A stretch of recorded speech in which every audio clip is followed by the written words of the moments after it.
দীর্ঘ ১৫ বছর পর পররাষ্ট্র সচিব পর্যায়ে বৈঠক হলো বাংলাদেশ ও পাকিস্তানের মধ্যে।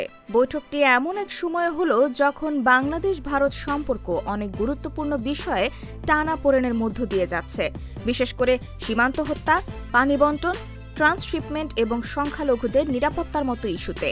এই সব কিছুর ঘটনা বিশ্লেষণ করলে পাকিস্তান ও ভারতকে দুটি স্পষ্ট বার্তা দেয় বাংলাদেশ।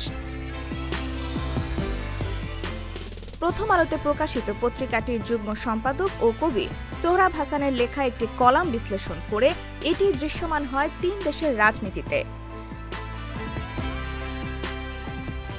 কলামে সোহরাব হাসান লিখেছেন, ঢাকায় অনুষ্ঠিত বৈঠকে বাংলাদেশের পক্ষ থেকে তিনটি অমীমাংসিত বিষয় জোরালোভাবে উত্থাপন করা হয়।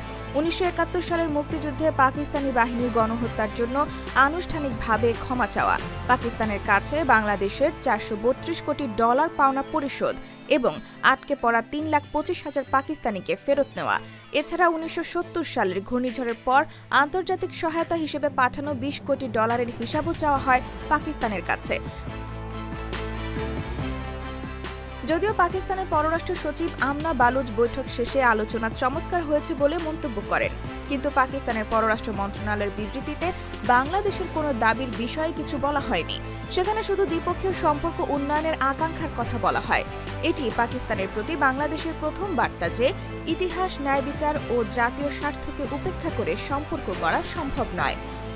সোহরাব হাসান মনে করেন, বাংলাদেশ মনে করিয়ে দিয়েছে ১৯৭৪ সালে বঙ্গবন্ধু শেখ মুজিবুর রহমান পাকিস্তানের তৎকালীন প্রধানমন্ত্রী জুলফিকার আলী ভুট্টোর কাছে একই দাবি তুলেছিলেন, কিন্তু ভুট্টো দম্ভ করে বলেছিলেন, আমি ব্ল্যাঙ্ক চেক নিয়ে আসিনি। সেই আলোচনাও ব্যর্থ হয়েছিল।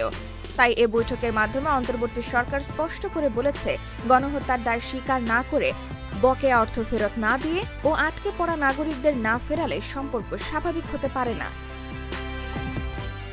অন্যদিকে একই দিনে বাংলাদেশের প্রধান উপদেষ্টার প্রেস উইং ভারতের প্রতি বার্তা দেয়। ভারতের সংখ্যালঘু মুসলিমদের পূর্ণ নিরাপত্তা নিশ্চিত করার আহ্বান জানানো হয় এবং মুর্শিদাবাদের একটি ঘটনায় বাংলাদেশকে জড়ানোর প্রতিবাদ জানানো হয়। এটি ভারতের প্রতি দ্বিতীয় বার্তা।